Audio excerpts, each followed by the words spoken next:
juntaremos y hablaremos sobre blockchain una vez más, esta vez con Tomás García Meras, que es un experto en criptografía y que ha liderado proyectos de firma electrónica en nuestro país bastante importantes.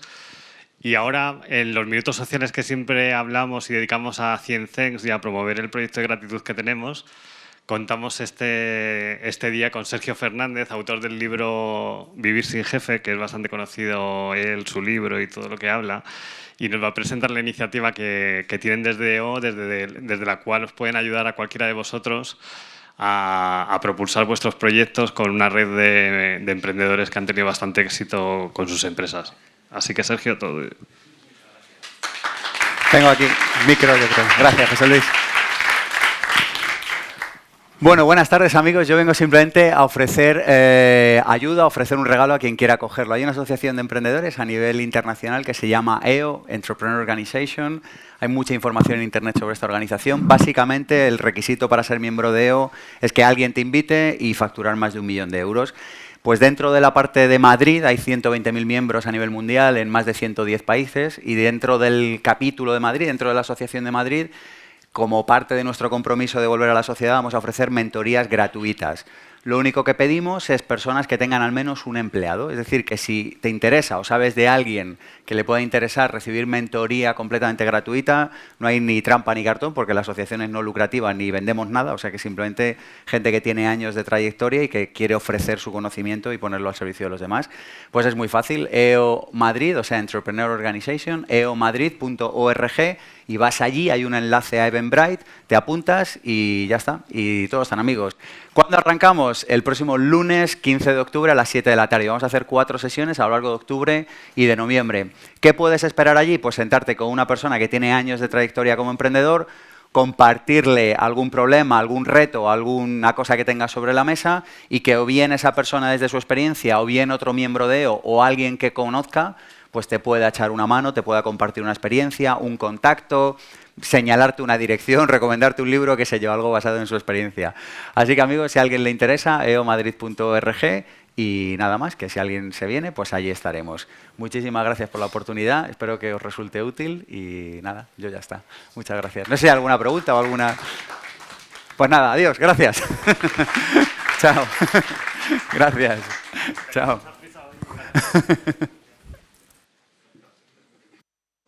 Bueno, pues después de estos 3 minutos que nos pidió Sergio, sobre todo de lo que vamos a hablar hoy es siempre hay un debate sobre si blockchain vale para esto, no vale, y en cuanto salen proyectos por Internet es, pero eso se podía hacer sin blockchain.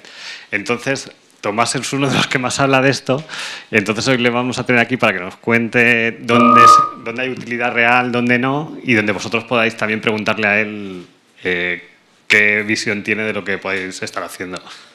Gracias, Tomás. Muchísimas gracias.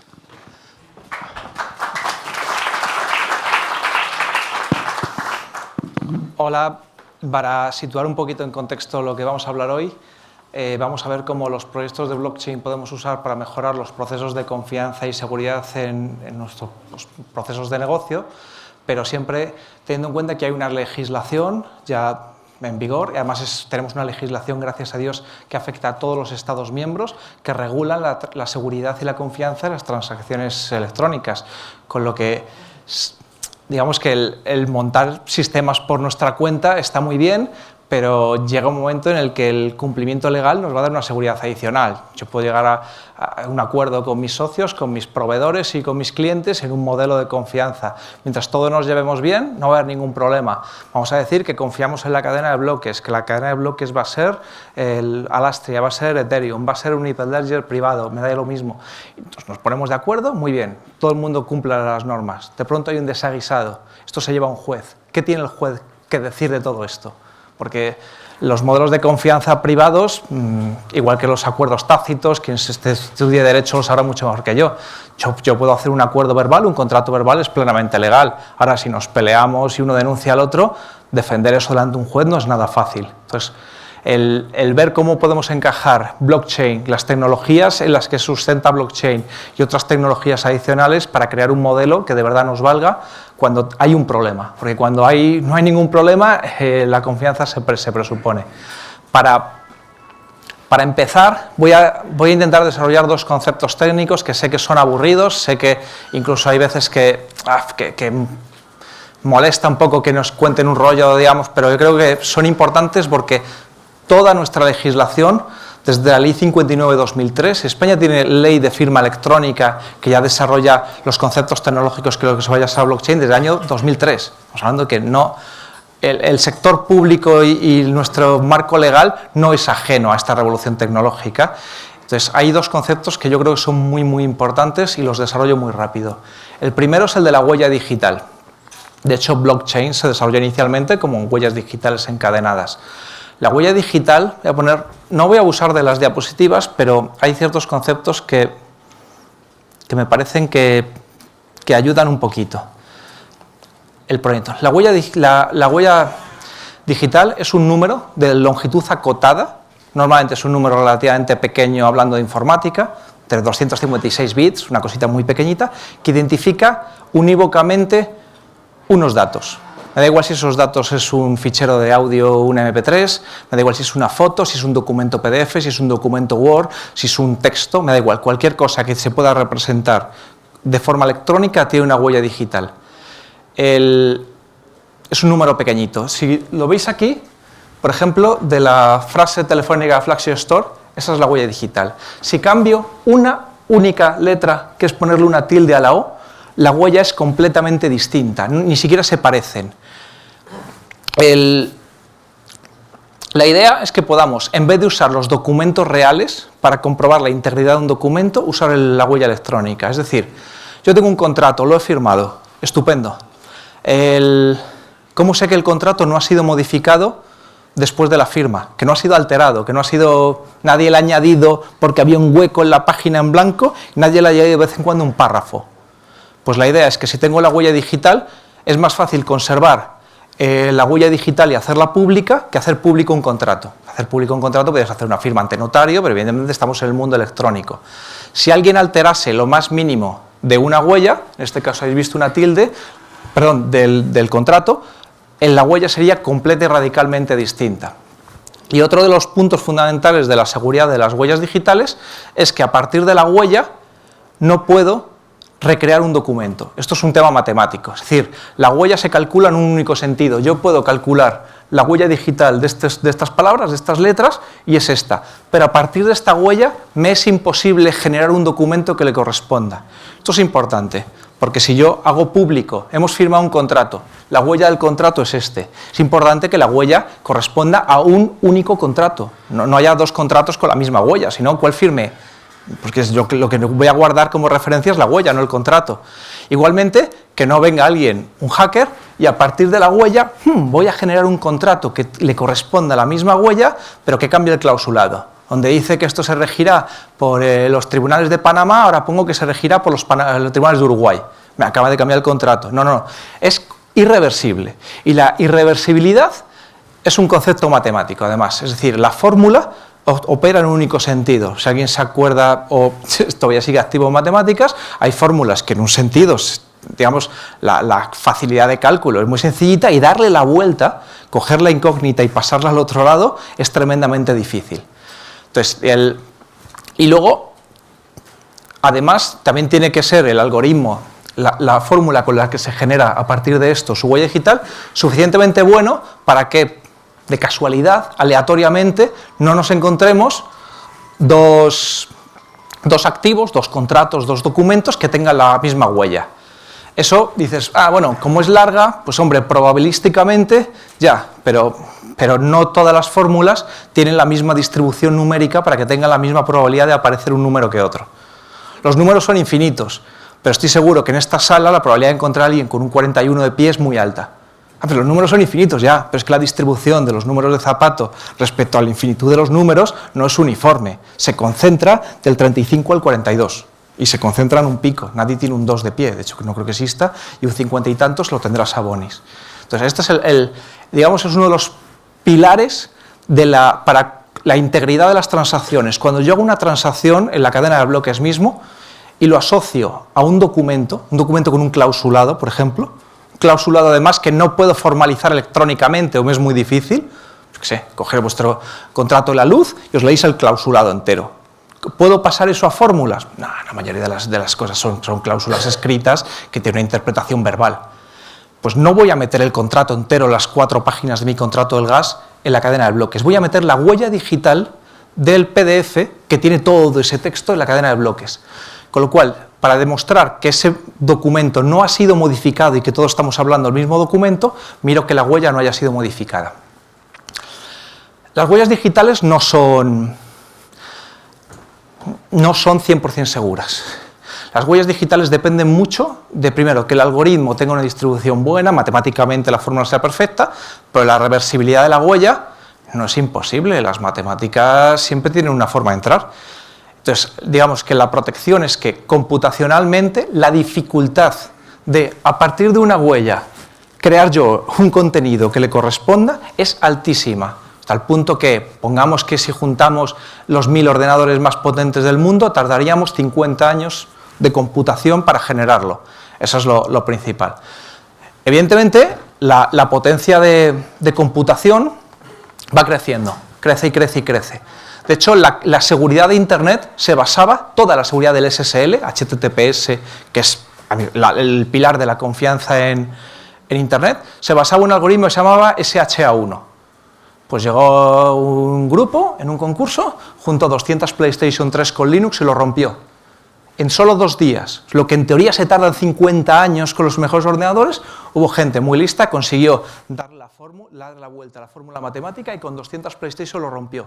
Esto hizo que Internet fuera completamente insegura durante unos meses y que hubiese que parchear todos y cada uno de los equipamientos de este país. De hecho, creo que Apple fue de los últimos en parchear, pero desde Windows, Apple, el Linux, Android, iOS, hasta los grandes routers de Cisco, los servidores, todo Internet, porque alguien consiguió darle la vuelta. Con lo cual, ahora podemos usar, de hecho el más moderno se llama SH3, es como la tercera generación de este. Ahora es seguro, dentro de 10 años podemos estar segurísimos de que no. Entonces, hay otro tema que nos interesa ver, y es que las huellas digitales no nos garantizan la longevidad de la integridad de nuestros contratos. Es decir, si me estás diciendo que dentro de 10 años habrá un ordenador cuántico o algo que sea capaz de romper esto, ya, pero es que yo tengo contratos que tienen una validez de más de 10 años. Desde luego entiendo que quien tenga un contrato hipotecario sabe que tienen más de 10 años. Tiene lo normal entre 30 y 40 años. Si yo meto la huella de un contrato hipotecario en una cadena de bloques, ¿va a ser? ¿O alguien podrá, en esos 20 años que han pasado, darle la vuelta a la huella y decir al banco, yo no firmé esta hipoteca, yo firmé otra. En vez de un 20% de interés tenía un 10%. Entonces, digamos que las huellas digitales tienen bastantes...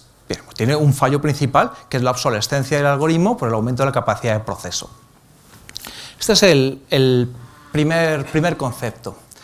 El segundo concepto que, digamos, sustenta la confianza de casi todos los sistemas de transacciones electrónicas, blockchain, firma electrónica, SSL, cualquiera, es el concepto de la criptografía asimétrica. Tengo 2 huellas, genero 2 huellas, tengo un algoritmo estupendo que, dos claves que valen para cifrar datos. Y la característica, la peculiaridad que tienen es que lo que cifro con una solo se descifra con la otra, únicamente. No con ella misma, sino con otra que es su pareja. Y además les puedo dar la vuelta. Lo que cifro con la otra solo se puede descifrar con la primera.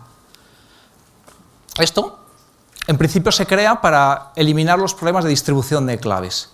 Imaginémonos la máquina Enigma de la Segunda Guerra Mundial. Había una distribución de claves, o sea, los mensajes esta es la clave de esta semana, y era un sobre, y si te pillaban ese sobre, te acababan de fundir las transmisiones de toda esa semana. No sé si se cambiaban semanal o quincenalmente. Con la criptografía asimétrica, lo que se hace es, una de las claves me la reservo y me aseguro que nunca sale de mi poder, que es la que llamo clave privada. Esa es mi clave, esa no la va a tener absolutamente nadie. De hecho, lo lógico es que la genere yo. Ni siquiera me la ha generado alguien y me la ha dado, porque entonces se podía haber quedado una copia, la genero yo. Y la pública, es decir, su pareja, la distribuyo libremente. ¿Qué quiere hacer? Cuando alguien quiere enviarme una información confidencial, la cifra con la clave pública. ¿Por qué? Porque solo se va a poder descifrar con la clave privada. Una cosa estupenda, me mandan información y no tengo problemas de distribución de claves. La clave no viaja en un maletín con una esposa a la muñeca. La clave pública, por eso es pública, viaja libremente. De hecho, me interesa que la tenga todo el mundo y que todo el mundo sepa que es la mía, para que me puedan enviar información. Pero esa además le podemos dar la vuelta, porque nos vale para demostrar la autoría de las transacciones. Si hay una clave que solo yo tengo, que es la privada, si cifro algo y se descifra con la pública y todo el mundo sabe que la pública corresponde a mi privada, solo lo he podido hacer yo. Nadie ha podido cifrar nada con mi privada porque solo yo la tengo. Y si se descifra con mi pública, quiere decir que se ha hecho con mi privada, solo yo la he podido hacer. Con lo cual, constituye mi título de identidad y lo que garantiza, digamos que eso solo lo he podido hacer yo. Eso es en Bitcoin. Bitcoin, vosotros tenéis, quien opere o quien tenga criptomonedas en Bitcoin o cualquier otra, tiene una clave privada. ¿Por qué? Porque esa clave privada es la que demuestra la posesión de la moneda. Porque las transacciones que me han llegado, que yo he hecho, se han hecho con mi privada. Y toda la red puede comprobar porque tienen la pública, pero digamos que solo las he podido hacer yo, por eso no hay esa duda en Bitcoin de ¿son tuyas o es mías? ¿Está mi nombre por un lado? No, es mi clave. Claro, en el momento que mi clave deja de ser privada y la conozco a otra persona, tengo un problema serio. Si uno estos dos conceptos,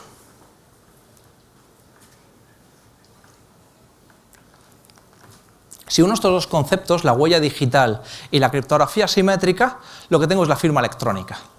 Pongamos que tengo un documento en PDF. Si yo cifro la huella del documento PDF con mi clave privada, resulta que he cifrado un dato que se corresponde unívocamente a un contrato, que no se puede modificar sin que se detecte, porque dices el contrato, si se modifica lo más mínimo, se modifica la huella. Y todo el mundo puede comprobar que lo he hecho yo porque está hecho con mi privada. Nadie más lo ha podido hacer porque solo yo tengo copia de la clave privada. Firma. Firma es una cosa que solo yo puedo hacer, mi garabato, mi no sé, lo que sea, que está asociado a un documento que en teoría no puede ser modificado. Evidentemente en electrónico me dan las garantías que en papel. En papel también se puede detectar que alguien le ha añadido más, pero bueno. Y esa digamos, es la base. Esa es la base de la firma electrónica, y la firma electrónica es la base de blockchain. Cada vez que se hace una operación dentro de la cadena de bloques, se hace una firma electrónica, se hace una operación con la clave privada sobre una huella digital. Esa, digamos, y a partir de ahí empezamos a inventar modelos nuevos. De la firma electrónica surge blockchain. Pero estos dos conceptos son los que, primero, se recogen en nuestro ordenamiento legal. La ley habla de huellas digitales, la ley habla de criptografía, la ley habla, los reglamentos hablan hasta de longitudes de huella. No pensemos que las leyes son unos señores con manguito y que no saben de tecnología. Las leyes se desarrollan, hay grupos de trabajo en los que se participa, pueden participar incluso particulares, y han decidido que este es el modelo de seguridad que se gestiona legalmente, que tenemos la suerte de que además es el modelo de seguridad que coincide con blockchain y coincide con otras muchas tecnologías que podemos desarrollar. En base a estos dos conceptos, y ya esto era la parte quizás más petarda, vemos un poquito la confianza que podemos lograr implantándola. La primera es lo que hemos comentado antes, la integridad. Si yo hago una transacción que es relativa a unos datos, esos datos no son modificables porque alteraría la huella y yo me entero. Esto es una cosa relativamente fácil de comprender. Evidentemente, lo que hemos dicho antes, si alguien me rompe el algoritmo de huella, ¿qué hago? Esto en las redes de blockchain es algo que prácticamente nadie, que luego me confirman, nadie está teniéndolo en cuenta. Se supone que las transacciones de blockchain, la gente entiendo que están haciéndolas al corto plazo. En firma electrónica, que es una tecnología mucho más con más recorrido, está pensado, y lo que se hace es triste, pero bueno, es cada año o cada 2 años refirmo el documento, lo que se hace un resellado, y está puesto en las políticas de firma. Entonces, cada 2 años o cada año refirmo el documento con la tecnología más avanzada que esté hasta ahora. Ahora mismo, el Esquema Nacional de Seguridad, que es el que aplica al sector público, dice usa SHA-2, SHA-2. Probablemente el año que viene reciba una actualización y te dice usa SHA-3. Entonces, todo el mundo, eso no quita que de pronto no siempre las vulnerabilidades se ven venir hasta el punto que te dé tiempo a poner la más segura, pero ya es algo. Pero y en blockchain, acabo de meter una transacción que quiero que me dure 20 años, quiero que me dure 100 años, porque es un título de propiedad, porque estoy montando una especie de registro de la propiedad, quiero que me dure 100 o 1000, o joder, hay gente que tiene propiedades en su familia y llevan toda la vida. Y con esto, pues si meto una huella digital, no voy a poder demostrar si es válida o no, porque me han podido alterar el documento. Claro, la solución no es sencilla aquí. De hecho, aquí la solución, no hay ninguna solución por lo menos que yo, hasta donde yo haya visto, que esté suficientemente bien elaborada como para que me permita salir al paso. Y ahora mismo dices, bueno, haz como en firma electrónica, resella. Sí, pero en firma electrónica el problema es que no dependo de un coste de una red. Si a mí el mirar un contrato en Ethereum me cuesta 4 euros, 5, no sé ahora cuánto está el Ether, tampoco lo sigo, y he hecho 1000 contratos, ¿qué hago? ¿Cada año resello los 1000 contratos a 5 euros contrato? Bueno, y eso sería guay, porque cualquier empresa lo soporta, y además el coste transaccional, pero que eso es una locura. Ahora mismo un resellado en firma electrónica me lo cobran, por ejemplo, Fábrica Moneda y Timbre a 20 céntimos. No está mal. 20 céntimos es me corregirá alguien de fábrica si lo ve, pero creo que la tarifa de 20 céntimos, sinceramente, a 4 euros de Ethereum me va mucho. Me va, pero mucho, mucho. Claro, si tengo una red privada, la controlo más cómodamente. Pero digamos, la integridad de los documentos es un tema que hay que tener siempre en cuenta. Segundo problema, y no voy a cambiar de diapositiva, es la identidad. Vale, yo tengo la clave privada y la clave privada es mía, pero esa clave privada es de Tomás García Meras. Tomás García Meras se identifica por la clave identifica a Tomás García Meras, que es lo mismo. No. Entonces, lo habréis visto en Bitcoin, la clave privada es un documento al portador. No tiene identidad. En Bitcoin no, la clave privada es un documento al portador que además te asocia a la propiedad de las transacciones. Yo le doy a mi primo mi clave privada y ahora todas las transacciones que eran mías pasan a ser suyas, incluido por supuesto los fondos. Pero claro, hay negocios donde no quiero anonimato, donde quiero que Juan sea Juan y que no haya dudas sobre eso. Entonces, conviene recordar un poco los modelos de identidad, cómo funcionan en la vida real, porque en el electrónico, cuando lo llevemos a un juez, no va a distinguir de la vida real. Y es, ¿por qué yo soy Tomás García Meras? Pues yo soy Tomás García Meras tal y como está ahora nuestra legislación, porque tengo un DNI que pone que soy Tomás García Meras, y ese DNI tiene una foto y una huella dactilar que se me corresponden. Y eso lo dice el Cuerpo Nacional de Policía. Si se juntasen 1000 personas y dijesen, tú no eres Tomás, sino que eres Juan, yo no pasaría a ser Juan. Tendrían que convencer a la policía para que la policía me cambiase el DNI y dijese que soy Juan. En cualquiera de los dos casos, si yo soy Tomás es porque le dice el Cuerpo Nacional de Policía. No hay otra, es decir, hay una autoridad que me dice quién soy. Pensemos en las capacidades, que es otro tema que se trata normalmente en yo soy, yo puedo, que es una de las cosas que se trata en las cadenas de bloques. Mundo real, conducir. Yo puedo conducir porque 1000 personas dicen que soy buen conductor o porque la Dirección General de Tráfico me da un carné. Y ese carné me lo ha dado a su vez porque 1000 personas han dicho que puedo conducir o porque lo ha hecho un señor que es examinador en el centro de exámenes de la DGT. Es decir, el mundo no funciona en base a consensos, quórum, etcétera, en temas legales. El mundo funciona normalmente en base a autoridades. Entonces yo puedo tener, ya digo, los modelos de identidad, en el momento que yo quiero hacerles frente, sobre todo ante la Administración de Justicia, porque ante terceros yo puedo llegar a un acuerdo. Oye, hacemos una red tú y yo. Tú eres el pozo y tú eres el ganadero que le proporciona los gorrinos al pozo. Vale, sí, muy bien. Pero ahora voy a un juez y la identidad no es así. La identidad es, usted tendrá que tener algo que lo sustente. Entonces, digamos, las redes de blockchain, por ejemplo, en Alastria se basa en consensos. En la red Alastria hay una serie de testimonios que además van firmados con las claves privadas de los participantes, pueden estar, y me dicen dentro de eso que esta clave privada pertenece a Tomás. Yo voy a un juez, ¿qué ocurre en ese momento? Que tengo que presentarle un informe pericial que convenza al juez de que nosotros hemos montado ese sistema de confianza donde yo soy Tomás y él es Juan. Vale, muy bien. ¿Hay alternativas a esto? Sí. España, en toda Europa, y eso está arreglado por ley, tenemos lo que se llaman las autoridades de certificación, las autoridades de registro. ¿Qué es una autoridad de registro? Una autoridad de registro es un sitio donde yo tengo mi clave privada, voy al registro, Fábrica Moneda y Timbre, Cuerpo Nacional de Policía para ciertos casos, Camer firma profesional, hasta el Banco Santander es autoridad de registro, legalmente. Voy al registro y le doy mi clave pública a un registrador y le digo, registra esta clave pública a mi nombre. A partir de ese momento, él crea un certificado y lo firma el registrador, bueno, la autoridad de certificación, el registrador, donde dicen, esta clave pública pertenece a Tomás García Meras. Con lo cual, todas las operaciones hechas con la clave privada mía, que se pueden comprobar con la clave pública, se puede a su vez comprobar que pertenecen a mí. Si lo hago en un modelo en el que esa comprobación me la ha hecho una autoridad de registro reconocida a nivel europeo, más ya digo, la legislación es paneuropea, yo puedo ir a una oficina de registro de Luxemburgo, me la van a aceptar en Francia, en Polonia, en Italia y en España. Pues paso a ser yo.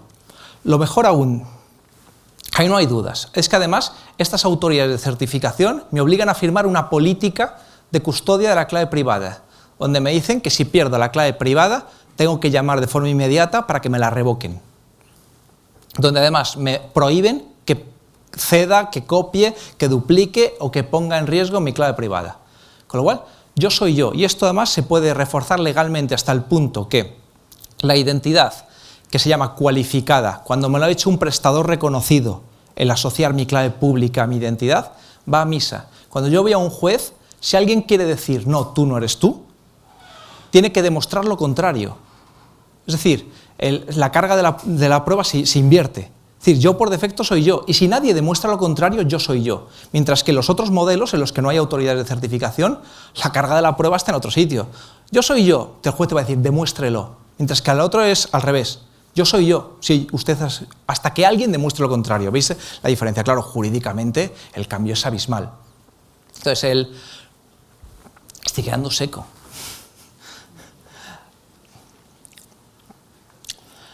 Por ver un poquito, porque este esquema yo creo que es interesante, esto está sacado de la Wikipedia, si buscas el término PKI. Yo soy el ciudadano, voy a una autoridad de registro, le enseño mi clave pública.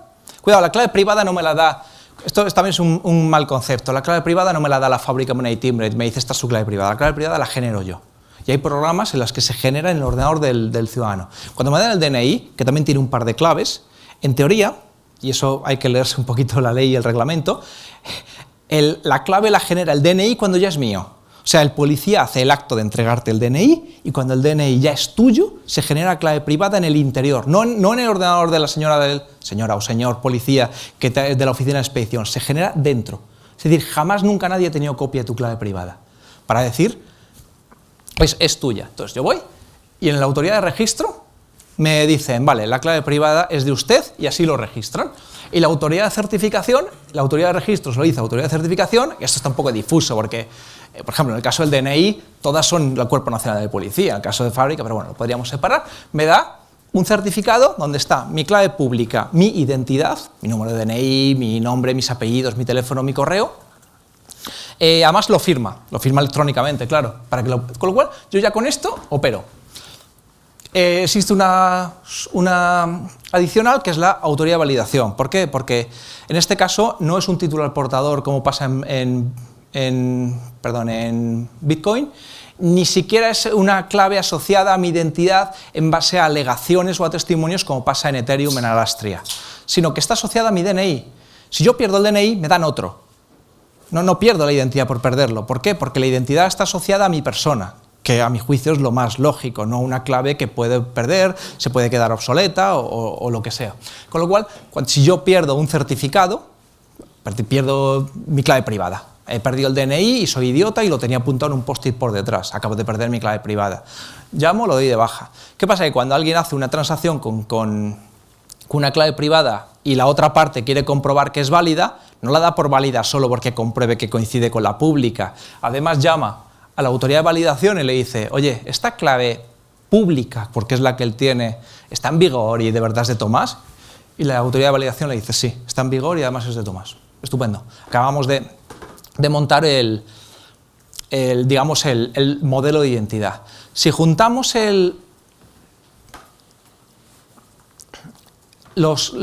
la parte de privacidad de la clave, llegamos a una cosa que me parece que es lo que, digamos, es ya la característica iba a decir killer, la característica fundamental, que es el no repudio. Esto debería sonar, no sé si alguien ha visto un capítulo de Simpson que se llama Yo no he sido. El repudio es cuando yo niego la autoría de una transacción o alguien dice que, yo no sé, que no es mía. Yo te he firmado un contrato, yo digo, uff, yo jamás firmé eso, esa no es mi firma. Si usamos autoridades para la asociación de la clave pública a la privada y además estamos usando algoritmos de huella modernos, el no repudio judicialmente lo tenemos protegido. Si alguien me dice, tú no has firmado eso, tiene que demostrarlo porque por defecto lo he firmado. Igual, si yo digo, yo no he firmado eso, no, el juez dirá, no, aquí esto usted firmó con unas claves, una autoridad de certificación y con una autoridad de validación que me dice que está todo en regla. Entonces, digamos, esto la confianza de las transacciones aquí es brutal. Siempre lo comento. ¿Cuál es el respaldo legal que tenemos? En las identidades autosoberanas, que se llaman, es decir, las autoridades que podemos tener con un título al portador, en testimonios, etcétera, la ley se va a desentender. Es decir, es un tema de hippies, me parece muy bien. Tú puedes vivir en una comuna hippie, todos bien, nos tenemos nuestras propias leyes, etcétera. Ya, pero en el momento que aparece un hippie muerto en la comuna, aparece la policía y las leyes del poblado hippie les traen al peiro. Entonces, digamos, estamos vendidos. Tengo que ir con un perito, demostrar que yo quedé en esto y quedamos en este acuerdo y todo un modelo de confianza. El momento que uso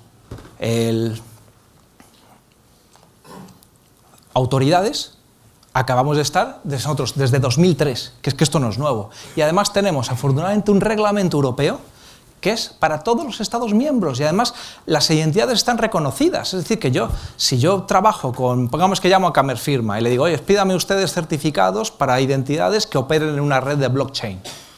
No sé si Camerfirma da ese servicio ahora mismo, pero bueno, hay autoridad. Resulta que eso yo lo puedo llevar a la legislación de Polonia y está plenamente soportado. Tengo los mismos derechos que se lo llevo a los tribunales de Plaza Castilla o a los de la calle Albarracín.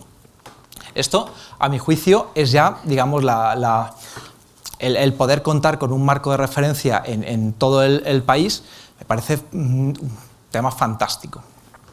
Y una cosa adicional que se nos puede escapar, al final lo tiraré, encima del portátil. En los modelos de confianza, que tampoco lo tenemos especialmente bien resuelto en la cadena de bloques, ese es el tiempo. El tiempo, en cualquier cosa que queramos una cierta seguridad legal, jurídica, como sea, es importante.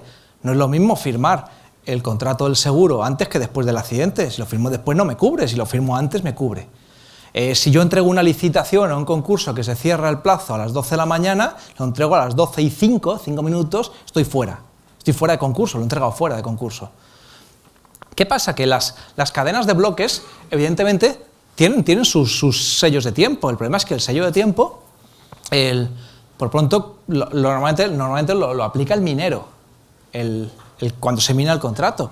Y desde luego, en Ethereum, y eso además está en código, son 900 segundos lo que no te garantiza la exactitud del tiempo. 900 segundos, cuarto de hora.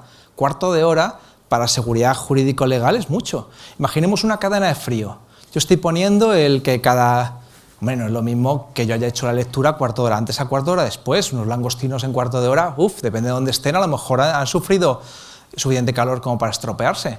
Entonces, esto es un modelo de tiempo en el que, digamos, aquí yo casi sí me fiaría, porque si tú dices, mire, es que coincidía el reloj de 700 ordenadores en toda la red de cadena de bloques, un juez probablemente me diga que sí. El problema es cuando yo le diga y tiene una tolerancia de exactitud de 900 segundos. Dice, ¿dónde va de 900 segundos? Imaginaos la firma de un contrato de seguro, de verdad, que es una auténtica locura.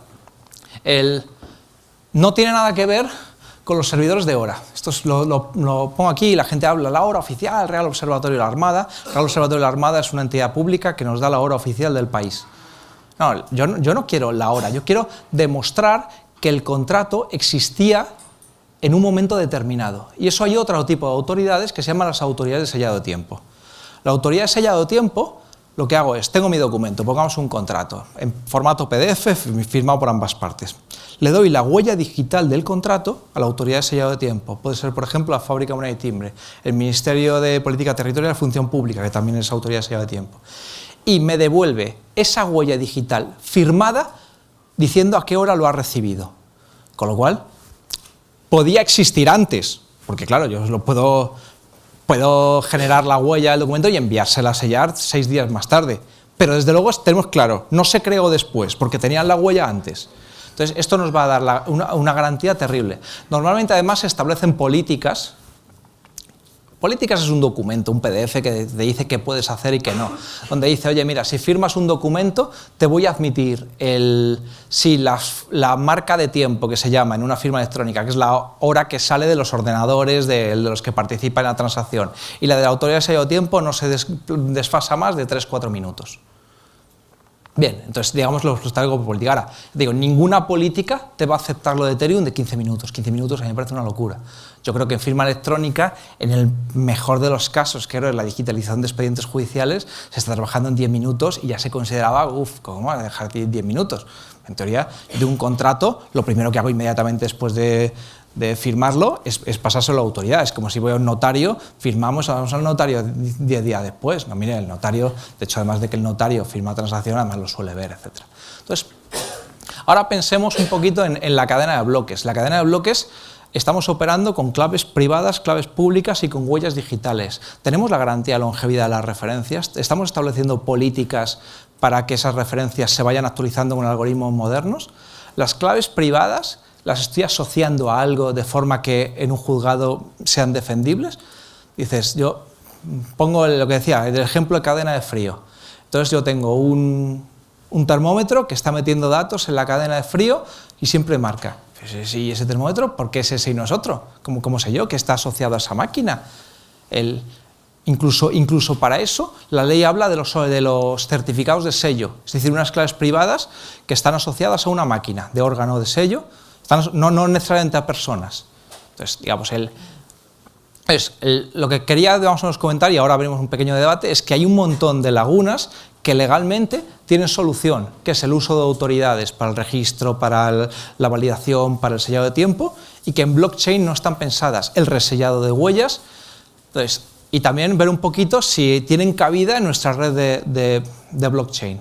Por ejemplo, en Ethereum tienen muy mala cabida. Pero muy mala cabida, no está preparado. En Hyperledger, que es un producto en el que trabaja IBM junto con una serie de comunidades donde está la gente del núcleo de Linux, está preparado para enganchar mi cadena contra las autoridades, de tal forma que yo pueda dar de alta las claves privadas a nombre de una persona, y si actúa un señor que dice que es auditor, porque hay un registro y le han dicho que es auditor. Igual que en este país, los abogados tienen claves privadas que les ha expedido el Consejo General de la Abogacía. Y los notarios lo tienen la autoridad notarial, la ANF. Y los jueces, su colegio profesional. Y él, que es el que garantiza que esos señores son juez y firman. Igual que yo tengo el que me ha expedido el Cuerpo Nacional de Policía dentro de mi DNI, que dicen que yo soy yo. Entonces, ya termino. Un segundo. Tenía un ratón. Ha desaparecido el ratón. Bueno, iba a poner... Se ha tostado el ordenador, disculpadme.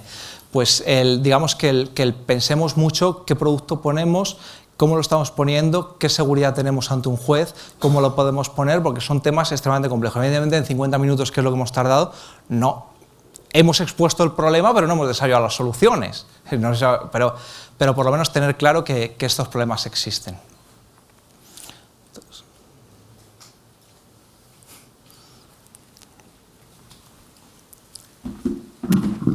Bueno, Tomás nos ha dado su espíritu crítico sobre todo esto, y yo creo que ahora es un buen momento de preguntarle e intentar entre todos resolver cosas.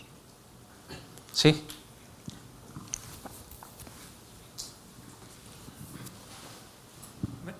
Hola, ¿qué tal? Mi nombre es Gustavo, muchas gracias. Muy deep, muy profundo el concepto criptográfico. Creo que muchas veces hace falta, ¿no?, explicar estos temas.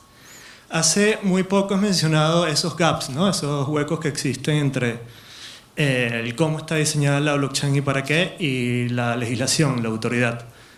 Yo creo que también hay que recordar de dónde viene un poquito el blockchain y de su origen, que es el movimiento cypherpunk como tal, ¿no?, que es un movimiento que de por sí no cree en una autoridad benevolente. ¿Okay? Esto ya hay temas de que si la autoridad puede ser buena o no. En mi caso particularmente yo vengo de Venezuela, entonces podrás entender que tengo un concepto muy tergiversado de lo que es la autoridad, ¿ok? Pero se trata también de eso, ¿no? De buscar una manera de descentralizar esa autoridad y de buscar el ejemplo que mencionabas tú de los coches, de la patente, ¿cómo se dice aquí en España? El carnet de conducir, ¿no? Sí. ¿Quién te dice que sé conducir? ¿Una autoridad que una vez me hizo un examen o una comunidad de gente que verdaderamente puede estar viendo qué tan bien conduzco yo, no una vez por un examen, sino a lo largo de mi vida? Creo que el foco y lo que promete un poco la blockchain es ir hacia allá, ir a cambiar el modelo de autoridad e ir a establecer sistemas que sean tan o más confiables que los sistemas actuales, que no dependan de un single point of failure, que al final son sistemas políticos también que pueden fallar. ¿Cómo ves tú esta distribución de lo que sería por ejemplo, una Certification Authority en vez de tener estas entidades ya reconocidas y tenerlas más distribuidas? El problema es este. Es decir, hay gente que conduce muy mal, pero extremadamente mal, y tiene el carnet de conducir. Hay gente que conduce bien y no tiene carnet de conducir. Si me para la policía, no me va a preguntar, no le interesa, al policía no le interesa si conduzco bien o mal, le interesa si tengo ese carnet. Porque podemos intentar movernos a un modelo sin autoridades, pero lo cierto es que vivimos en un modelo con autoridades. Tenemos a una policía, tenemos unas leyes, tenemos una autoridad judicial, tenemos una legislación que nos rodea. Entonces, todo va bien mientras no haya problemas. La última vez que a mí me pararon sin carnet, que tenía 17 años, por eso me pararon sin carnet, me cascaron 50.000 pesetas y creo que fue benevolente el Guardia Civil. Yo conducía maravillosamente bien, porque yo competía de pequeñito en conduciendo, y de verdad que conducía, igual que cuando paran estos... Pero no, al Guardia Civil no le interesó en absoluto si yo conducía bien o mal. Y me cascó, creo que fueron 50.000 pesetas, no me acuerdo. Entonces, todo va bien mientras todo vaya bien. El momento es que en el momento que yo monto mi modelo en el que no respondo a autoridades y algo va mal, es cuando alguien va a querer tener una autoridad. Es decir, yo puedo montar lo que dices, un modelo de confianza, pero si a ti mañana de pronto te desaparecen 500.000 euros dentro de tu modelo de confianza, irás a un juzgado. Con el momento que tu red de confianza no te responde, irás a un juzgado. O si no, digamos que evidentemente puede decir, no, es que mi modelo está bien montado y no tiene fisuras. Estupendo. Entonces, móntate un modelo privado y no necesitarás, digamos, adecuarte. Pero tarde o temprano aparece, y cuando aparecen las fisuras es cuando agradecerás, digamos, haberte apoyado en el modelo de autoridades externas. O eso ya es una opinión. Claro, veámonos en la vida real. ¿Cuántas veces los que estamos aquí hemos ido a juicio? ¿Por qué? Porque tenemos un modelo de confianza en el que en el fondo no necesitamos. Vamos a ver, hasta hace bien poquito que firmábamos con un boli en los tickets del supermercado, podíamos hacer transacciones de 3.000 euros con una X. 3.000 euros era el máximo que creo que era, con una X, en un papel térmico que se borra solo. Es que es flipante. O sea, en un papel que se borra solo, con el paso del tiempo se borra, y con una X hacíamos transacciones de 3.000 euros. ¿Por qué? Porque todos nos fiamos de todos. ¿Qué pasa? ¿Por qué se migró al chip y por qué se migró antes en Reino Unido que en España? Porque en Reino Unido, que nosotros nos creemos muy pícaros y tal, pero ellos lo son más, el índice de fraudes empezaba a disparar. Porque hay gente que se aprovecha de los modelos de confianza, les busca fisuras y los explota para desangrar a la red. Entonces, al final, dices, no, yo lo que quiero es que cuando tenga un problema, llame a la autoridad y la autoridad diga, usted tiene razón y usted no. Y para ello necesito la ley. ¿Es la autoridad el mismo que explota esos y se aprovecha además de esa posición autoritaria? Claro, efectivamente. Claro, sin entrar a calificar, evidentemente, los niveles de democracia, cuanto mejores, pues, digamos, menos es mi preocupación. Claro, hay en sitios donde, efectivamente, si tengo que depender de las autoridades, estoy vendido. No sé si, es decir, si a mí me para la policía en Malabo, la cuantía de la multa depende del soborno al señor policía. Y no es por menospreciar a la Guinea Ecuatorial, pero, oye, es un sistema establecido. A mí no me gusta. Ojalá pudiésemos funcionar en otro modelo. Claro, ¿qué pasa? Y para allá va mi pregunta. No el hecho de, quizás me expliqué mal en un principio, no es que estoy en contra de la autoridad. puedo estar en contra de que la autoridad esté representada por un solo agente. Ok, mi pregunta es, ¿cómo ves tú de cara al futuro la posibilidad de distribuir más estos sistemas de autoridad para añadir incluso más seguridad sobre la ley actual? Porque la ley hay que cambiarla. A mi juicio, sí, aquí en los modelos autosoberanos de confianza, mi gran problema es el nivel de auditoría. Por poneros un ejemplo, el no repudio, el no poder negar que tú has hecho algo, se da solo a las claves que han sido distribuidas en dispositivos que impiden efectivamente la copia, como el DNI electrónico. Es imposible sacar la clave privada del DNI. Y eso es porque ha recibido una auditoría de alguien en teoría independiente, pero los modelos de identidad autosoberana, estos modelos de auditoría son autocertificación casi, como la marca CE que vemos en electrónica. La marca CE en teoría quiere decir que cumplen, pero no hay de un auditor, lo pones tú porque te da la gana. Entonces, ¿quién me dice a mí que cuando yo pongo en una web ingresar y todo esto no me está haciendo un filtro y se está quedando con? ¿Quién me dice a mí que, y esto a nivel personal puede tener cierta importancia, pero a nivel de corporaciones que montan un modelo de negocio, puede requerir esa seguridad? Entonces, mi problema es quién audita. La red se autoaudita, pero la realidad es que el ciudadano sabe cero de tecnología. El ciudadano no sabe de huellas, no sabe de claves, no sabe de la custodia, no sabe. Le dice, compra este monedero donde guardas tu clave privada, y lo compra y dices, es seguro. ¿Por qué? ¿De quién me fío?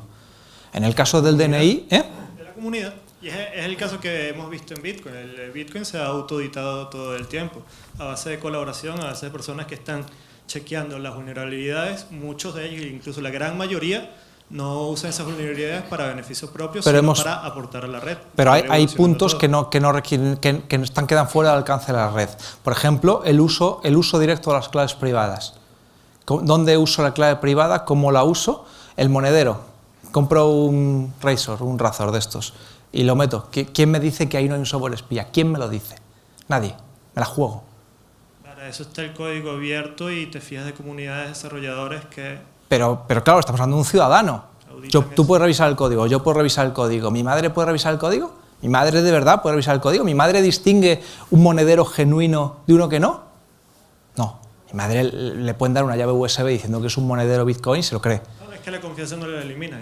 Claro, pero de la otra forma, si tengo unas autoridades bien montadas, ¿mi madre se fía del Cuerpo Nacional de Policía? Gracias a Dios sí. ¿Mi madre se fía del juez del juzgado de instrucción de Collado Villalba? Estoy hablando también de cara al futuro. No estamos hablando de tu madre, quizás vamos a hablar de mis hijos o de los tuyos. No sé si tendrás hoy en día, tú hablas con un chaval de 15, 16 años y estos conceptos te los manejan así. Ahí entonces entramos en dos escenarios muy distintos, que es las relaciones entre particulares y las relaciones de los particulares con el sector público. Entonces distingue eso. Las relaciones entre particulares sí, radicalmente. Las relaciones con el sector público no, y no creo que llegue. Primero, porque el sector público está en una posición de fuerza radical.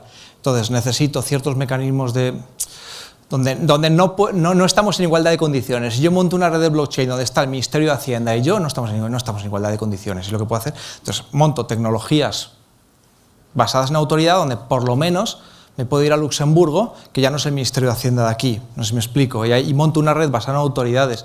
Y en la relación con el sector público, digamos, en todas las redes de confianza, en el momento que hay una diferencia terrible, hay problemas. Tú puedes decir, ya, pero el sector público es uno y el resto son 20.000, entonces se difumina. Pero yo creo que es muy difícil hacer apuestas, pero desde luego las relaciones entre particulares sí, claramente. Podremos llegar a un momento que prescindamos de verdad de tribunales de arbitraje. El tribunal de arbitraje es una de las cosas que creo que debería desaparecer. De notarios. Los notarios en el siglo XXI es una abominación, por no hablar de... Espero no haya... de un procurador, por Dios, es que de verdad yo creía que eso no iba a pasar del siglo XX, que se quedaría, y tenemos esas figuras, unas figuras que otorgan confianza, no sabe por qué, por medios absurdos, un señor que dice, doy fe, 3.000 euros, pues dices, hombre, no necesito eso. Pero claro, entre particulares. Luego ya con el sector público yo creo que va a ir distinto. El sector público es garantista en base a una ley porque es a la que responde. Muchas gracias. Muchas gracias. ¿Sí? ¿Tiene una pregunta, por ejemplo? Vale. Sí. La marca de tiempo que mitificaba la blockchain en los sectores públicos, ¿se puede asemejar a una marca de agua de un CCTV, por ejemplo? Dices un código seguro de validación. Sí, o sea, yo sé que los sistemas de videovigilancia tienen una marca de agua para saber que ese vídeo es fidedigno, que ese vídeo se ha grabado a esa hora en ese grabador, En vez de un vídeo, pasarlo a una foto, sí. Solo que el sello de tiempo no te dice el momento que se ha hecho, te dice que existió en el momento en el que alguien le puso el sello, que existía en ese momento. Podía existir antes sin el sello. Y luego que en este caso la marca es como si tú le dieses el vídeo a un notario, el notario hiciese son las 13:15, lo mismo que hace con un contrato en la elevación a público. El notario mira su reloj, solo que en estos señores el reloj está conectado con un poquito más exacto que el del notario, y dice firma, y la hora que se pone del contrato firmado ante notario es del reloj del notario. A lo mejor el contrato existía ya hace mucho, y el otro pone la hora. Entonces, digamos, es distinto. Te garantiza la existencia en ese momento. Digo, podía haber existido antes, y por lo menos te garantiza que luego además no se modifica, como lo que te ha firmado es una hora junto con una huella digital que no ha recibido modificaciones desde entonces. Okay.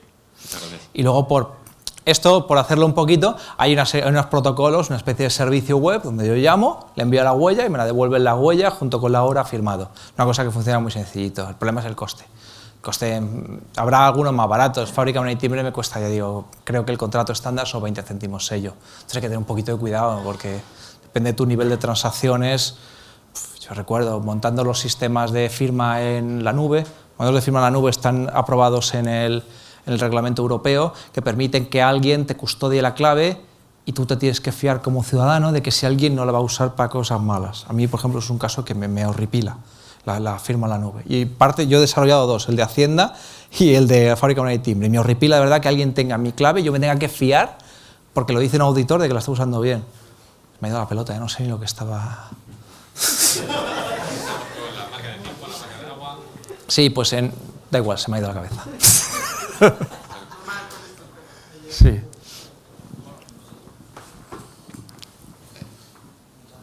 Buenas tardes. Bueno, hola. Gracias por la charla. Bueno, mi comentario es pregunta en relación al comentario que te hacía Gustavo. O sea, aún no hemos conseguido que un metro o un tren vaya sin conductor y realmente crees que con una blockchain nos vamos a quitar un notario o un procurador. Pero ahí, y a lo mejor también me estoy metiendo en fango, es por qué no hemos logrado que un tren circule sin conductor. Pregunta Gazte. La razón es sindicato de maquinistas de trenes. No es un tema en absoluto tecnológico, es un tema formal. El sindicato de maquinistas no va a permitir que no haya maquinistas en los trenes. En Londres hay trenes que funcionan sin maquinista, no hay problema. Si alguien ha ido a la Terminal 4, supongo a satélite me refiero, el tren para con milimétrico y no ha habido ningún problema. ¿Cuánto lleva ese tren en funcionamiento? ¿9 años? ¿10? Vale, que es una estación, o sea, no es un problema tecnológico, es un problema de lobbies. ¿Por qué no han desaparecido los procuradores en este país? ¿De verdad creemos que la procura es necesaria? Los notarios, ¿por qué no han desaparecido los notarios? Hay medios electrónicos. De hecho, la ley 59 de 2003 ya le da a lo que se llamaba entonces firma reconocida una validez similar a la elevación a público con notario. ¿Por qué no han desaparecido? Porque existe el colegio de notarios. Hay una serie de lobbies. Para que te hagas una idea, la receta electrónica, por poner otro tema donde se usa la firma, la receta electrónica te la expide todo el control farmacéutico, se hace por una serie de sistemas, pero el Colegio de Farmacia sigue cobrando una comisión por cada receta que gestiona. ¿Sabes lo que hace el servidor de recetas electrónicas del Colegio de Farmacia? Nada, es un proxy. La receta va, hace clink, clink, dinero para mí y sale por el otro lado. ¿Por qué existe eso? Porque hay un colegio de farmacéuticos que no quiere perder poder. Me estoy metiendo en un terreno bastante pantanoso. Entonces, claro, entonces líbrate de todos estos grupos de presión, de lobbies y digitaliza el país. ¿Alguien se va a atrever a esto? Claro que no, hombre, no. Opinión, y luego lo cortamos esto.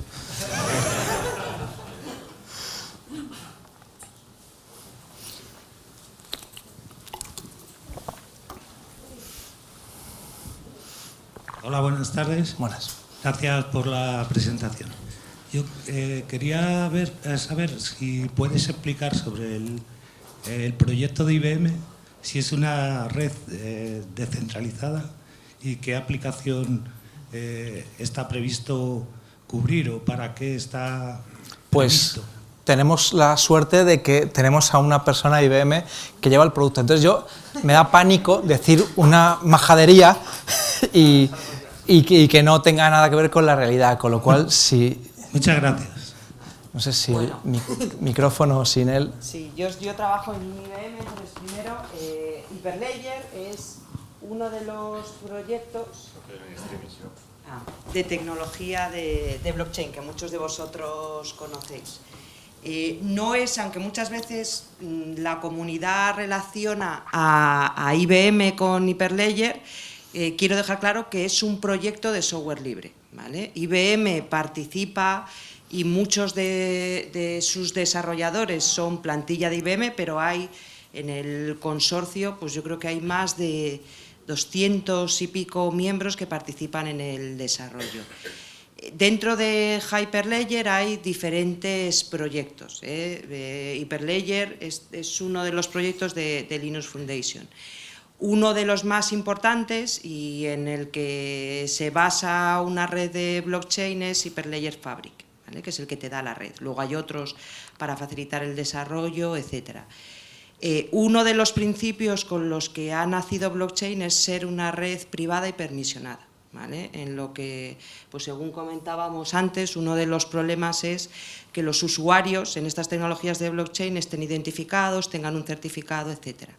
Entonces, según está hecha la arquitectura de Hyperledger, todos los participantes que interactúen contra la red de blockchain tienen que tener un certificado y van a estar identificados. Luego, en relación a casos de uso, pues hay muchos, o sea, muchos en muchos sectores. Tanto sectores, al principio, uno de los más activos fue el mercado financiero. Yo creo que también una de las razones es pues, que muchas veces son intermediarios de muchas transacciones y vieron que, a ver, se tenían que meter en este mundo de blockchain para no perder lo que estábamos diciendo, ese lobby, y que tenían que ver qué valor podían dar también dentro de una cadena de blockchain. Pero hay miles de utilidades y casos de uso. Por ejemplo, en el sector de todo lo que es la cadena de suministro, es uno de los que se está moviendo y en el que hay más negocio alrededor de todo blockchain. Por ejemplo, pues todo lo que es el Mars, que es el constructor de, vamos, todo lo que lleva los contenedores, el 90% de los contenedores, pues está en un proyecto para utilizar blockchain en todo lo que es la cadena de suministros, en el que lo más difícil es el tratar con los diferentes participantes y los diferentes lobbies. Por ejemplo, imaginaros todo lo que son los participantes de la cadena de suministros de contenedores, que incluye puertos, incluye aduanas, incluye transportistas, etcétera. Y luego hay otros mercados como el de la energía, o sea, hay casos de uso. Lo más importante que discutíamos también al principio es hay que pensar en qué casos de uso blockchain te va a dar un beneficio. Si solo hay un participante, pues no tiene sentido a lo mejor utilizar blockchain. O sea, hay que ver en el que necesites, en el que haya varios participantes que necesiten ese consenso y que necesiten una inmutabilidad, que necesiten, a lo mejor muchas veces es imagen de marca. Por ejemplo, muchos retailers, compañías de supermercados, pues se meten en todo esto de blockchain para una imagen de marca al usuario final, que vea pues, que lo que llevo aquí es un algodón, o lo que está en el supermercado viene o tiene el sello del granjero, que es de un producto ecológico.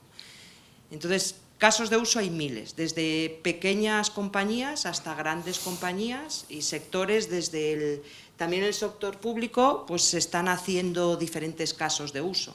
Sector público, a veces como regulador, etcétera, pero bueno, no hay un caso de uso ni mercado específico. También, sí. También he oído hablar, bueno, gracias por la plática Sí. y todo. También he oído hablar que de cara a la iniciativa privada, puede ser que blockchain va a tener la utilidad de que, no sé si para grandes empresas o para pymes o lo que sea, pero van a poder prescindir de tener un CEO, ¿no? O de tener un presidente o de tener un director, en el sentido de que estas personas pueden tener intereses o lo que sea y de repente pueden decir, mira, pues se cierra la empresa o la liquido y tal, y afectan a todos. Entonces, ¿tú lo ves viable que haya empresas que no tengan un CEO, que el CEO o quien dirija sea el blockchain y los contratos que se estén movilizando en el blockchain? Hay dos partes. La primera es, si queremos migrar o transitar de un modelo tradicional a una cooperativa, porque en el fondo la empresa legalmente tiene unos órganos de decisión y puede ser que por junta de accionistas puede ser directamente como si montas una democracia asamblearia. Entonces, digamos, la parte organizativa de la empresa la deciden los dueños. Si estamos en un modo de cooperativa, tampoco es de derecho mercantil, es la parte fuerte. Lo que nos ayuda a blockchain es a que, desde luego, la toma de decisiones, el registro de las decisiones tomadas, digamos, tengan un registro por lo menos medianamente seguro en cuanto a integridad e inmutabilidad. Es decir, nos va a dar herramientas, pero los modelos de gobierno de tu propia empresa es difícil. De todas formas, a mí los modelos de gobierno asamblearios me parecen una locura, la toma de decisiones. Yo no sé si alguien asiste a las juntas de accionistas de las grandes empresas, pero en el momento en el que el accionariado está muy distribuido, pues te das 6 horas y todavía sigue sin una decisión. Entonces, por lo menos lo que sí que quedaría claro es las votaciones, que si mano alzada, el acta de la sesión, todo esto quede formalizado, pero te va a dar instrumentos por lo menos para tener un mayor control de auditoría de un tipo de gobierno, pero el modelo de gobierno yo creo que va a quedar igual. Es decir, yo creo que un modelo asambleario o mancomunado va a ser exactamente igual, solo que tenemos herramientas por lo menos para evitar el fraude y el chanchullo. Hola Tomás, buenas tardes. Volviendo a el uso de blockchain en el caso de que se rompa la confianza, ¿sí? Y lo tengamos que llevar a tribunales o algo parecido, ¿no se podría establecer algo como lo que fueron o lo que son los tribunales de arbitraje, donde tú te sometes en un contrato a un tribunal de arbitraje que no tiene capacidad impositiva para no sé, cancelar tus cuentas y eso, la decisión del tribunal de arbitraje se lo acabas llevando al juez en el caso de que uno de los dos no admita... Sí, esta es la misma. Si consigues montar un modelo de confianza sin fisuras, es ideal, porque efectivamente los modelos de arbitraje los puedes tener dentro de tus propias reglas de juego. Si consigues montar el sistema sin fisuras, si no estás igual, al tribunal de arbitraje ya no va a poder tomar la decisión, digamos, automática, lo que llamamos por criterios objetivos, sino va a tener que tomarla por criterios subjetivos, porque hay una fisura, ya tienes una duda razonable, por ponerlo ahí en vocabulario de película. Entonces, claro, entonces ahí ya necesito un informe pericial de nuevo. Entonces, lo que tenemos que ir es hacia los modelos sin fisuras. He explicado alguna fisura de blockchain, la que puedes no tenerla en cuenta al montar la red, las referencias longevas o cosas de ese estilo. Pero si consigues montarlo, efectivamente, consigues como una hippie. Si la comuna hippie va bien, de verdad, no verás a un hippie en la OCU poniendo una denuncia o en el consumo poniendo una denuncia. El hippie se autogestiona. Uno tiene las gallinas y los huevos y los cambia por las lechugas. El problema es cómo encuentres la fisura. Y el problema es que en temas de tecnología todos sabemos que terminan apareciendo fisuras. También la Ley 59/2003 habla de un nivel de protección altísimo, pero en el fondo, si nos vamos a los niveles bajos, hay una cosa que llaman firma simple, y es que, y además la ley 59 es súper laxa en ese sentido, dice, firma es lo que ustedes determinen que es una firma por medios electrónicos. Si yo determino que una firma es darle al botón aceptar después de que me ha salido un clausulado gigante en pantalla, eso es una firma. Y la ley dice que eso es una firma electrónica. Ahora, claro, defender esa firma electrónica respecto a defender la otra, claro, que evidentemente, blockchain, ¿qué nos dice? Pues hombre, es más fácil de defenderlo que el decir usted le dio clic a un este. Pero ya digo, son siempre, como todo, herramientas. En el momento que encontremos una fisura es cuando vamos a tener el problema.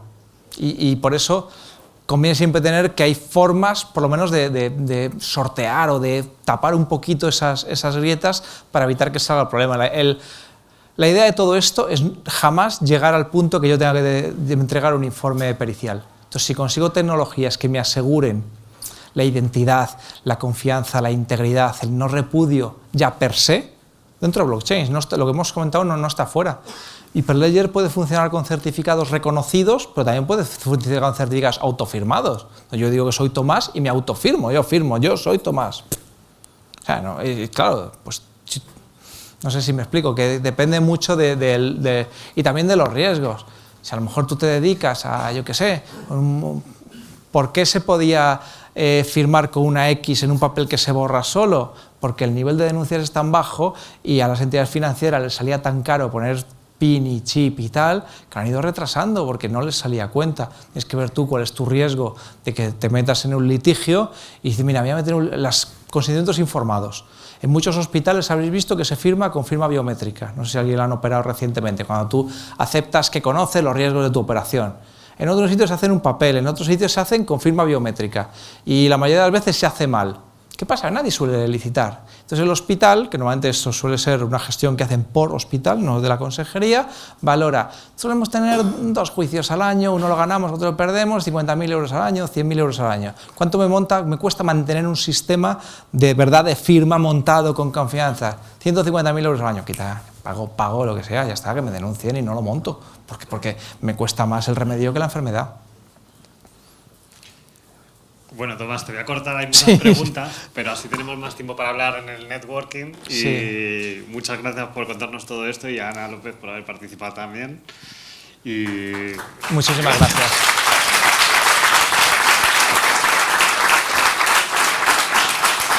Y ahora ya para terminar, va a hablar Alejandro Guerrero, que quiero que os cuente lo que venimos haciendo. Bueno, juntarnos en estos meetups que organizamos no nos da tiempo a conocer lo que hacéis cada uno. Y una cosa que hacemos es que cada jueves, lo va a contar Alejandro y por qué, es comer con todos vosotros y aprender.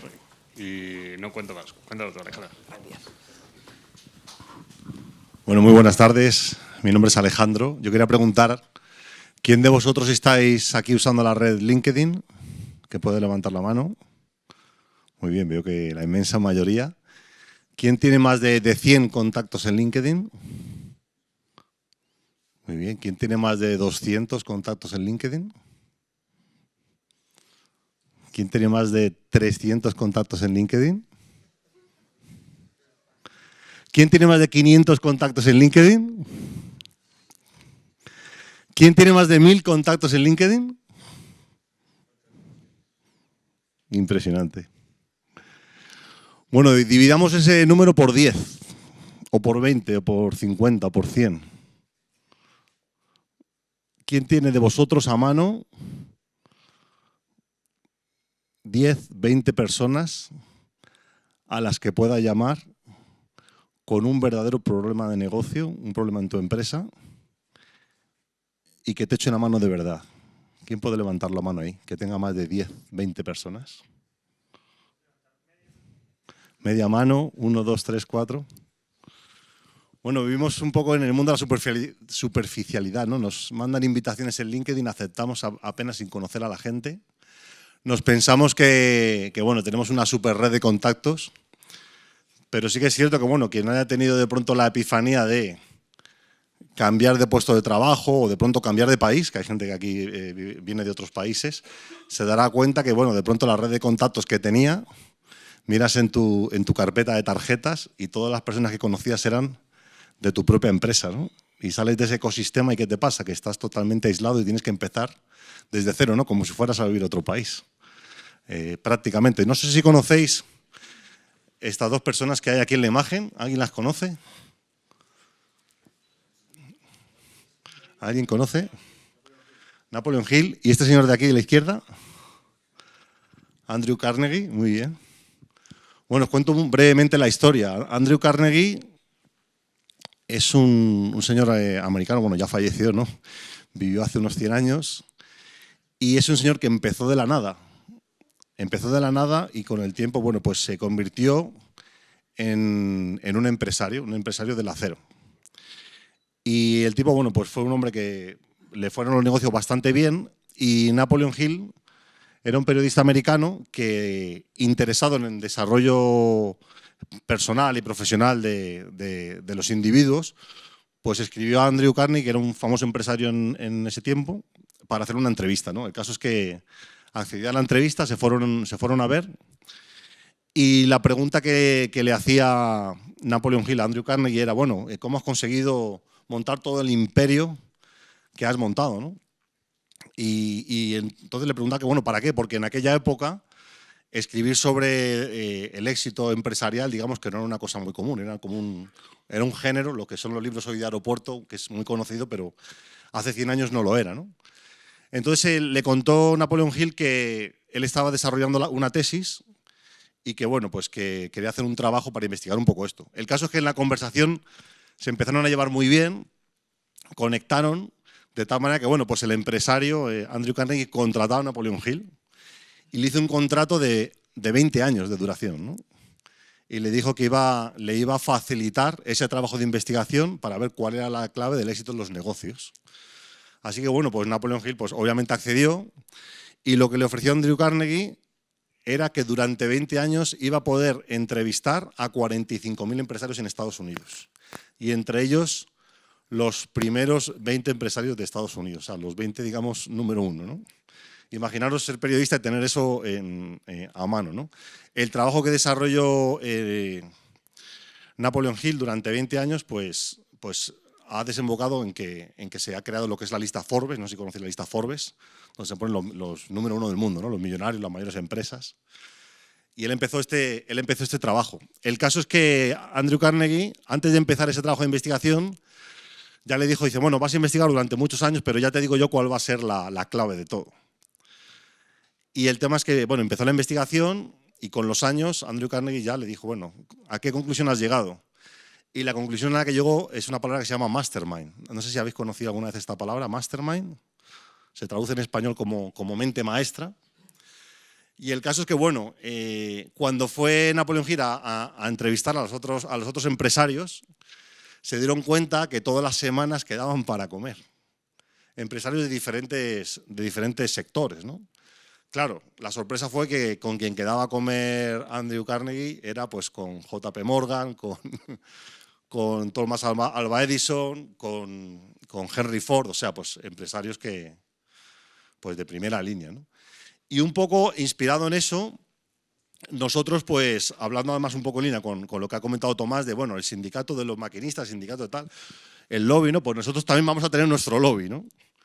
Y quería un poco contaros pues, que desde hace casi ya más de 6 meses, pues estamos organizando unos almuerzos de networking todas las semanas. Se hacen, bueno, pues en lo que es la parte Silicon Valley de Madrid, ¿no? En la zona oeste, donde está el campus de Google, donde hay varias empresas de desarrollo de software, por la zona oeste, por Madrid-Río. Quedamos allí semanalmente y ya llevamos 26 almuerzos, algunos de aquí, de hecho, veo caras conocidas que habéis venido. Y bueno, pues un poco el motivo de estar aquí es que cuando vemos presentaciones como la de Tomás hoy, pues nos quedamos con muchas más preguntas. Quizá en el espacio networking que vamos a tener ahora no hay tiempo para hablar con todo el mundo. Lo bueno que en estos almuerzos que hacemos todas las semanas, hacemos un networking estructurado. Yo tengo el privilegio de ser parte de BNI, que es la organización de networking más grande del mundo, donde ahí nos enseñan a hacer networking estructurado, es decir, que cada persona que va tiene la oportunidad de presentarse, analizar las necesidades y sobre todo pedir algo, ¿no? Porque por nuestra cultura somos como reacios a pedir y al contrario debemos de conocer a la gente, tampoco ser cazadores, ¿no? Ir aquí a muerte, pero sí darnos a conocer, dar visibilidad, ganarnos esa credibilidad que luego al futuro pues llegará la rentabilidad. Y es un espacio muy interesante, ¿por qué? Porque no hay sesgos, es decir, no va a estar vuestro jefe, ¿no? Si estáis intentando montar una startup o algo así, ¿no? De pronto que vaya un poco en contra de los intereses que tienes alrededor en tu empresa, pues de pronto no lo puedes decir tan libremente, ¿no? Esto es un espacio donde no hay sesgos, por supuesto que es confidencial y vais a encontrar muchísima gente con unos perfiles muy interesantes y lo bueno que se han conseguido muchísimas cosas. Hay gente que ha vendido proyectos, hay gente que ha encontrado trabajo, hay gente que ha aprendido, hay gente que ha enseñado, o sea que súper bienvenidos todos los jueves y aquí en este enlace tenéis el el link para que podáis entrar en la invitación. Y luego los que de pronto estéis en otras ciudades, nos estéis viendo por el streaming y no estéis en Madrid, pues tenemos también este grupo de Discord. No sé si alguno de aquí es fanático de Counter-Strike y todos estos juegos de Call of Duty, todos estos juegos de disparar.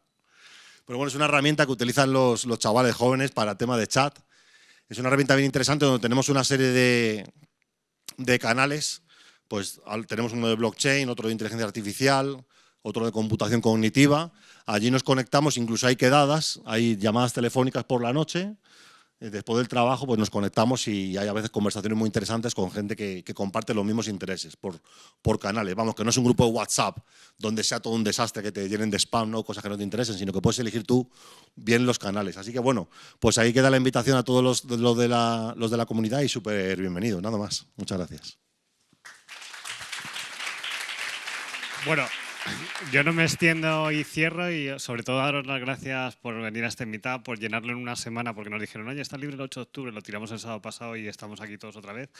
Y animaros a venir los jueves, que cuando la primera vez que me dijo Alejandro, oye, hacemos una comida al mes. Ah, vale, una vez al mes está genial. Una vez a la semana. Y digo, una vez a la semana eso ya es demasiado, ¿no? Pero que sepáis que mucha gente de los que están aquí han hecho cosas con otras personas, nosotros hemos podido escuchar a todos y probablemente es de las cosas más satisfactorias de todo lo que hacemos, ¿no? Muchas gracias a todos y ahora Area Networking. Ahora.